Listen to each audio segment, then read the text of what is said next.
E vamos então bater o papo agora, ele que é presidente aí do Agir e mais conhecido como Gustavo pela cidade. Gustavo, seja sempre bem-vindo ao nosso Comando Geral. Bom dia.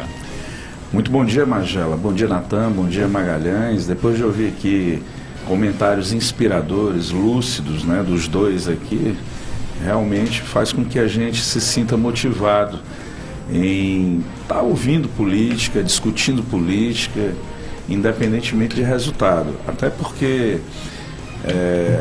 essa bancada aqui muito me honra, né? Muito me honra estar ao lado de vocês e fazendo história aqui no sistema de comunicação. Gustavo, a gente teve o processo eleitoral, né, as eleições municipais. Você comandou a estratégia do Agir e ao final do processo eleitoral o partido não alcançou o objetivo, né? Queria saber na sua avaliação o que ocorreu para que o partido não alcançasse uma vaga na Câmara Municipal de Teresina. Bom, em primeiro lugar, a falta de crença nos pequenos, né? Assim, a gente coloca um pouco da conta sob a coordenação de campanha, né, do nosso candidato a prefeito, né, até então, Fábio Novo. Eu sempre dizia que você desmobilizar os pequenos era um grande erro, porque os pequenos, o exemplo é o nosso, todos foram fiéis e leais até o último momento. Eu, particularmente, eu sou um cara muito afeito à lógica, né? Tudo é matemática. Então nós tínhamos uma estratégia muito bem feita, muito bem compactada, embora o partido, com as dificuldades de não ter o fundo eleitoral e nem o tempo de TV, que eu acho que isso também trouxe alguns prejuízos, mas não que não fossem reparáveis. Mas dentro dessa compactação e pela falta, né, da logística, né, do apoio que deveria ter sido dado da forma, digamos, mais concisa, mais objetiva, e nós tomamos uma decisão na semana da eleição, eu particularmente, não é, sem atingir os colegas, para não desmotivá-los, depois de várias reuniões, de várias observações, eu tomei uma decisão de apoiar um outro candidato a vereador, né? Então, assim, quando eu vi que o partido não iria alcançar nem os 12 mil votos para que eu pudesse disputar na sobra, né? Então a gente resolveu, aí eu saí conversando com 2, 3 candidatos a vereador e ao final nós pedimos o nosso público votante, de forma pessoal, aqueles mais próximos que votassem no primeiro suplente agora, né, eleito, Júnior Macedo, do PDT. É um amigo, já foi candidato comigo em 2016 pelo PSC, foi membro da minha executiva municipal, é um jovem, conheço, né, dentre outros que eu procurei para conversar. Eu procurei o Vinícius, que foi o vereador também eleito em 2020, nossa chapa pelo Avante, né, quando nós montamos a chapa do Avante. Não consegui me comunicar com ele, eu acho que por conta do estresse, por conta do afunilamento, houve essa falta de comunicação, mas era a minha primeira opção. E aí ficamos na segunda. Faltou pouco para o Júnior ser eleito, mas a gente fez a nossa parte. E o partido, nós já tivemos uma reunião com os membros da chapa, onde eu comuniquei esse meu movimento. Praticamente todos compreenderam. Afinal de contas, eu fui candidato em 2020, eu tive mais de 1.000 votos, né, na base do então prefeito Firmino Filho. E ouvindo ainda há pouco aí a participação, a intervenção de um rádio ouvinte que já é conhecido aqui de nós, inclusive um cara que renega até os idosos, maltrata os idosos como motorista de aplicativo que ele é, que ele precisa estar mais informado, né, dos acontecimentos, né? Ele fez algumas ilações e eu quero dizer a esse rádio ouvinte que as providências judiciais serão tomadas, né, acerca do que ele falou aqui antes de começar a segunda etapa do programa. Agora, Gustavo, a eleição foi marcada também por algumas situações que você teve um certo protagonismo, inclusive aquela denúncia que foi protocolada sobre uma suposta compra de votos, depois foi arquivada, notícia de fato pelo Ministério Público. Gostaria de ouvir a sua avaliação sobre tudo isso, o que foi que de fato aconteceu ali e como é que o senhor avalia o arquivamento dessa situação? Bom, primeiro lugar, a população de Teresina, eu vou remontar aqui a um tempo aí, quase mais de uma década atrás, o caso Fernanda Lages. Teresina foi embriagada, não é, com fake news. Houve muita fake news, muita desinformação nos grupos de WhatsApp, muitos memes. Esses memes corroboraram com esse desgaste. Eu acho que as pessoas, quando elas recebem algum tipo de informação, Natan, João Magalhães e aqui Magela, a todos aqui do Sistema Dia, não é à toa que o Sistema Dia é líder em credibilidade, é aferir fontes. Não é simplesmente você pegar um vídeo qualquer lançado em um WhatsApp, onde não aparece o comentarista, onde não aparece a origem, né, da informação, e você sair acreditando em tudo que ouve e tudo que vê. Aquela notícia, de fato, foi uma estratégia que os nossos adversários utilizaram para gerar esse desgaste. E eu tenho convicção de que o prefeito eleito não participou dessa engenharia, mas se beneficiou dela, né? Isso é fato, né? Então, assim, nós somos vítimas de uma fake news, de um ato conspiratório, né, onde se montou um enredo falso, levaram isso às barras da justiça para se tentar criar fatos, porque isso aconteceu no início do mês de maio, mas eles protocolaram de junho para julho. Olha o lapso temporal. Então, o tempo que foi levado justamente para ficar criando factoides, para poder se criar, não é, um ambiente de desgaste, né? Não só da minha pessoa, mas como da tentativa também do nosso candidato a prefeito, não é? E do publicitário Alexandre Noleto também, né? Porque ele foi envolvido nisso. E foi também. arquivado, né, Gustavo? E aí o que foi que aconteceu? Apuraram, né? O Ministério Público recebeu as informações, recebeu as supostas provas. Diante de uma análise aguçada, com muita parcimoniosidade, com muita serenidade, chegou-se à conclusão que, de fato, não foi um fato, né? Foram provas clandestinas, gravações clandestinas, editadas, e eu sempre alertei aqui nesta bancada que eram áudios editados. Eu respondi a alguns rádio-ouvintes e telespectadores, e como de fato foi arquivado. Eu, inclusive, fui atrás na Polícia Federal, eu fui no Ministério Público, porque quem tem culpa no cartório não vai atrás de querer saber a elucidação do caso. Pois eu fui atrás, fui ao Ministério Público, fui à Polícia Federal, atrás de saber se eu era inocente ou culpado, João. E, graças a Deus, a justiça, nesse ponto, ela levantou a venda dos olhos. Ela olhou, não é, com um olhar de lupa, e constatou-se que nós não cometemos nenhum tipo de crime. Nós não cometemos abuso de poder econômico, isso é muito simples de comprovar. Os denunciantes continuaram lá. Os denunciantes, inclusive, foram candidatos a vereador e vereadora lá, não é? Na base do agora prefeito eleito Silvio Mendes. Então, como é que houve cooptação, como é que houve abuso do poder político e econômico, se esses denunciantes não configuraram nem como apoiadores ao Fábio Novo ou a qualquer outro candidato a vereador da nossa base?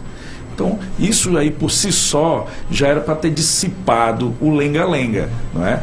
Mas, como existem pessoas como o rádio ouvinte que participou no primeiro momento aqui, pessoas de uma ignorância elevada, de uma percepção, falta de sensibilidade, é o que leva, infelizmente, a decisões serem tomadas de forma assodada, de forma equivocada e, inclusive, desrespeitosas. Mas, só para abrir esse assunto aqui, Gustavo, qual o impacto, então, que esse episódio teve na sua candidatura? Houve, de fato, aí, prejuízo eleitoral à sua figura? Ah, com certeza, houve. As providências nós estamos tomando. Ontem eu tive uma rodada, uma reunião com o nosso corpo jurídico. Nós vamos tomar, sim, providências, já antecipando uma possível pergunta de vocês. O João tá aqui, o João já percebia o link, né, dessa possível pergunta, e já respondendo essa pergunta de forma indireta, nós vamos tomar providências em relação aos partidos, né, à União Brasil, aos progressistas, aos republicanos e aos denunciantes. Isso que eles fizeram, eu sou pai, eu sou filho ainda.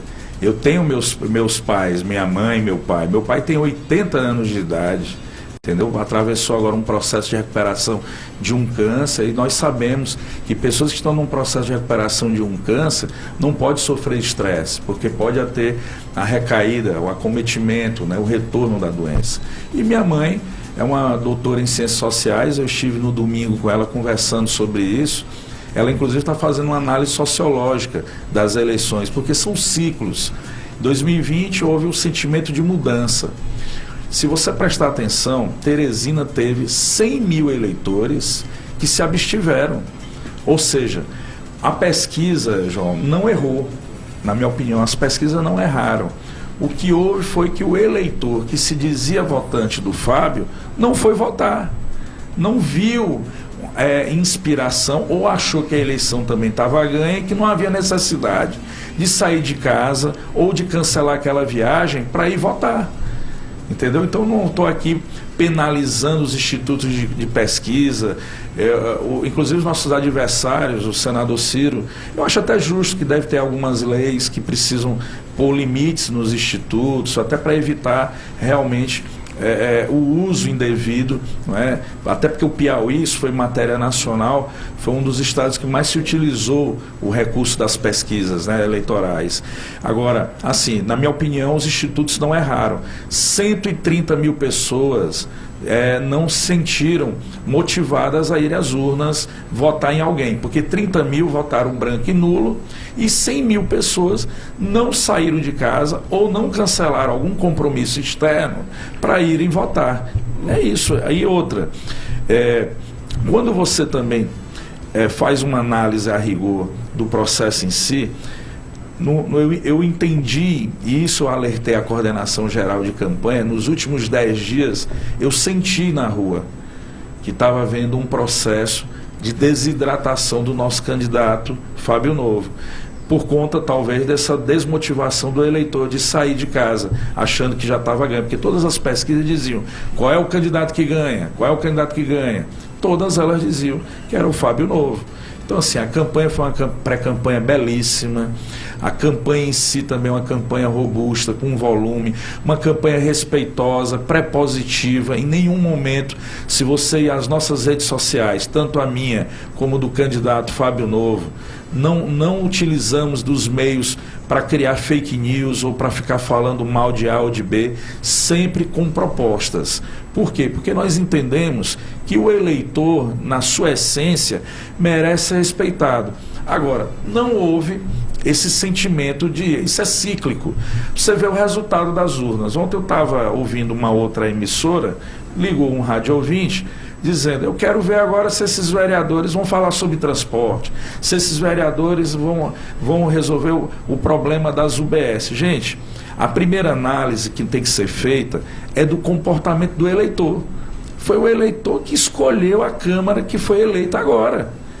Então, há figuras que sequer têm um serviço prestado à nossa sociedade e foram eleitas. Eu aqui, Gustavo, vou condenar? Claro que não. Porque o eleitor que escolheu, foi o eleitor que se mobilizou para votar em alguém. Quando você vê digamos assim, uma frota de veículos adesivadas e você analisando o candidato, você se pergunta o que esse cara fez para fazer, qual o sentimento que está fazendo com que aquela pessoa utilize o adesivo de um determinado candidato. Essa é uma pergunta, Magela, que eu vou deixar no ar para o rádio ouvinte telespectador fazer análise e responder para si mesmo. Porque os meus que foram adesivados, João, Natan, foram as pessoas que foram até meu escritório ou me ligavam. Eu cansei de publicar nas minhas redes sociais, eu mesmo colocando como delivery.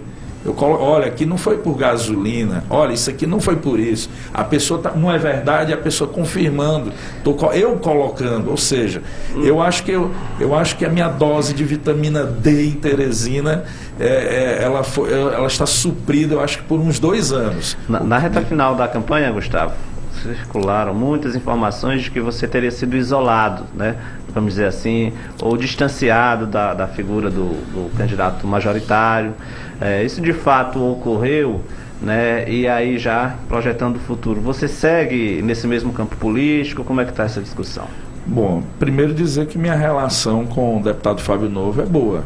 Nós não temos nenhuma rusga, tá? Eu tenho como um grande parlamentar um deputado prepositivo, um deputado atuante, um deputado que tem serviço prestado não só na região dele natural, lá na região de Bom Jesus, como em outras cidades, e essencialmente em Teresina. Isso é notório, tem traços, tem a mão do deputado Fábio Novo. Agora, recentemente, como líder do governo, ajudou a aprovar, inclusive por unanimidade, com votos dos deputados da oposição, projetos importantes, como o ProURB, por exemplo, que é um programa inovador, que era do programa dele também de governo, caso alçasse o cargo de prefeito. Tem aí o OPA também, ele participou ativamente desse processo de aprovação do OPA. Então, assim, não há nenhum tipo. Agora, claro, perifericamente, você passa a perceber alguns distratos, né, de algumas pessoas, é óbvio. Mas eu sou um cara muito maduro, João. Eu já passei por diversas adversidades. E eu sempre costumo dizer, Natan, que o tempo é revelador. O Natan já me acompanhou em alguns momentos de sofrimento já nesse ambiente político. E o Natan, e assim, em alguns momentos ele até não serviu como divã, mas ouviu-me, né? E aí, em outros momentos, você também, João. Eu já vim aqui em outros momentos na redação aqui do jornal O Dia falar de diversos problemas. Sim. Na seara política. E quando aqueles pensam que a gente está destroçado e tudo, eu com tranquilidade, não é que eu ressurjo das cinzas, mas é porque o tempo ele revela quem está com a verdade.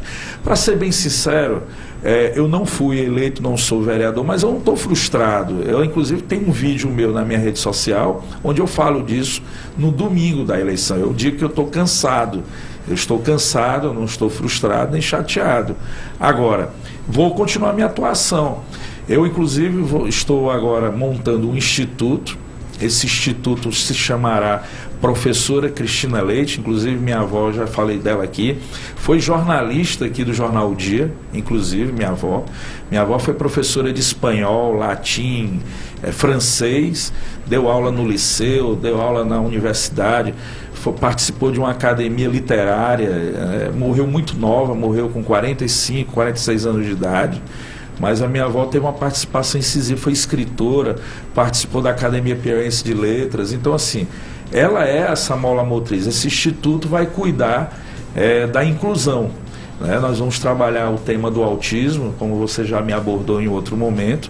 Esse instituto levará o nome dela. Eu, no primeiro momento, pensei em pôr o nome do meu filho, mas eu acho que para poder dar lastro, dar mais credibilidade, a biografia da minha avó é uma biografia mais interessante em relação a isso, até porque ela foi fundadora da APAI, né? Ela secretariou a APAI, ela foi convidada para ser presidente, ela não quis. Então, assim, é uma pessoa que foi desprovida, né, do aparecer, mas ajudou, mecanizou essa instituição maravilhosa que é a APAI. E inspirado nela, nós vamos continuar nosso trabalho pela cidade, quem sabe pelo Piauí. Já fui convidado a dar uma volta em algumas cidades para ver determinados problemas. De repente, num possível retorno nosso aqui à casa, né, que já está sendo conversado com a direção do Sistema O Dia, de repente, numa dessas incursões pelo interior, nós vamos trazer informações para esta bancada, né? Então, assim, tudo é uma questão de tempo, e o tempo sempre ele é revelador, né? Ele sempre mostra quem está com a verdade. Gustavo, você também pretende continuar esse trabalho de rede social? Nos últimos anos você se tornou até um influencer, né? Muitas publicações, e esse trabalho vai continuar também na rede social? Olha, interessante essa tua pergunta, porque foi de uma forma muito espontânea, muito natural, né? Não foi uma coisa, porque alguns influencers são levados a ser porque querem, né? Querem notoriedade, querem... Não, eu fui fazendo e de repente as pessoas começaram a pedir socorro, né? Pedir que nós estivéssemos pela cidade. Então não foi uma coisa do Gustavo Henrique, foi uma coisa que você acabou sendo levado a fazer. E isso me motiva, porque eu continuo recebendo sugestões de pauta. Nesse momento nós estamos apenas nos reorganizando, porque, queira ou não queira, foi um processo cáustico, um processo cansativo, né? Onde a gente participou de forma honrada, como eu falei, de forma muito espirituosa, contribuímos com esse processo e respondendo com mais objetividade ainda aquela tua pergunta se me trouxe prejuízos, claro que aquela questão dessa notícia de fato trouxe. Se eu disser que não, eu estaria mentindo. Claro que trouxe, né? É por isso que eu falei que nós estamos tomando as devidas providências, né? Mas com muita calma, com o pé no chão, nada de revanchismo, não é isso. Eu acho que tem que ser pedagógico para poder, como é o caso do rádio ouvinte que participou no primeiro momento, nós vamos tomar algumas providências no âmbito jurídico, até por uma questão pedagógica, porque senão vai o que vira moda, as pessoas acharem que podem dizer o que quiserem e ficar por isso mesmo, até porque eu não sou uma pessoa desonesta, não cometi crime nenhum, isso eu disse aqui nessa bancada várias vezes. O Magela é testemunha, o João e o Natan ainda não participavam aqui da bancada, mas foi tratado desse assunto diversas vezes, fui penalizado inclusive por uma questão de bom senso, né? Mas assim, pretendo continuar assim, Natan. Inclusive, vou escrever uma coluna. Eu fui convidado para escrever uma coluna em um site, né? O nome do site é Revista 40 Graus. Eu estou apenas ainda vendo por onde é que eu vou começar, não é? Para poder a gente não desperdiçar tempo e sermos, digamos assim, o menos passional possível, porque dizer que você em alguns momentos não acaba sendo, porque envolve às vezes um pouco de sentimento no que você escreve, no que você informa. Mas dizer a todos os rádio-ouvintes e telespectadores dessa telinha maravilhosa da TV O Dia, que o Gustavo Henrique está sereno, está tranquilo. Agora, eu não vou deixar de ser combativo. Agora, sempre combatendo o bom combate, com respeito. Vou fazer o que um vereador talvez não faça, vou continuar fazendo, com a única diferença: não vou ter o gabinete, o salário de um vereador, que é muito bom, né? O salário de um vereador. Tem também a verba de gabinete, tem a verba indenizatória, e nós vamos acompanhar os vereadores, não vamos policiá-los, mas nós vamos acompanhar, não só como comunicador, mas como cidadão, o movimento dos vereadores, do prefeito eleito. Eu não sou um torcedor do quanto pior, melhor, de forma alguma, até porque eu conheço o prefeito eleito, já fui do campo político dele. E aí, respondendo se eu estarei ou não no campo político do qual eu fiz parte desse processo eleitoral, eu sou um simpatizante, se eu disser que não, do governador Rafael Fonteles. É um jovem que me fez voltar a acreditar que é possível você fazer gestão de verdade, que é possível você colocar o Estado para produzir, para trabalhar política de Estado para a população, e aí cabe a ele me manter convencido ou não, né? Então, assim, dizer que eu estarei no processo eleitoral de 2026 é muito cedo, é óbvio, mas a gente vai plantando para colher. Essa que é a grande verdade. É isso aí. Então, a você que nos acompanha, queremos agradecer aqui ao Gustavo pela cidade, né, por esse bate-papo, por essas informações trazidas aqui. E mais algo que você queira destacar, Gustavo? Fique à vontade, suas considerações finais. Bom, destacar que o rádio ouvinte eleitor aqui é para o eleitor em si, né? A gente precisa colocar alguns pontos finais em determinados comportamentos. Você não pode ficar tentando negociar o voto em troca de uma vantagem.